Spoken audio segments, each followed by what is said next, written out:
Meantime, it is a big crackdown in Redwood City. The city council passed an anti-camping ordinance that would require the unhoused to clear encampment sites within 72 hours before facing penalties, including arrest.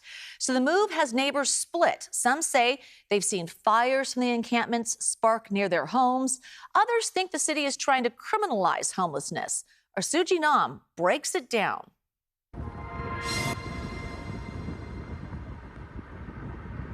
This was a fire outside of one of my neighbors' homes. Gloria Cohn says she is frustrated by what she and her neighbors on Bear Island in Redwood City have been experiencing for the past several years. Fires sparked at encampment sites. This one near the Whipple Avenue off-ramp. Fire department told me all it takes is one ember for it to fly over, and then we have a disaster. Once she walks out the door, it's just a short walk over the bridge, where she sees several tents near and underneath the ramp. People will sneak underneath there, light fires to stay warm, and then they get out of control. So we've had to call the fire department on quite a few times. And near the bridge is this fenced-off area for community landscaping.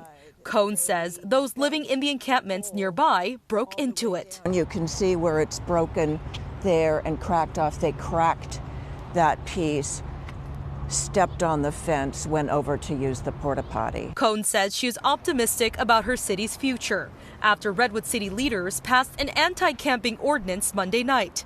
She was at the meeting showing support for the ordinance, but there were also other neighbors who came out against it. Good evening, Mayor. Roberto Tito Alvarez, the founder of nonprofit Chase Love, says this isn't the solution.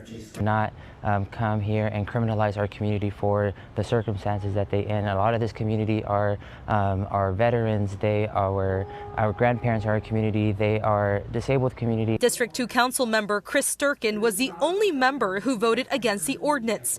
He says as a member of the community, he felt compelled to vote no. Creates a revolving door where people are forced to go into shelter, and when their time expires in the shelter, many of them end up right back on the streets where they started, worse off than before. Mayor Elmer Martinez Ceballos adds that building more affordable housing is the goal. Build permanent supportive housing, which the county is helping us look at maybe building sites through Proposition 1, which would really be for this population. Meanwhile, Cohn says it's always been about public safety. Living across the street from supposedly 11 fires over the last 2.5 years, it really becomes a public safety issue, not an inhumane issue. She's been living in this neighborhood for 10 years and hopes to continue staying here with a peace of mind.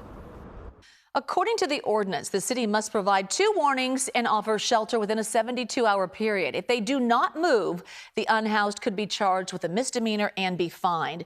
If the encampment is within 200 feet of a school or the Navigation Center homeless shelter, they'll have 48 hours to leave.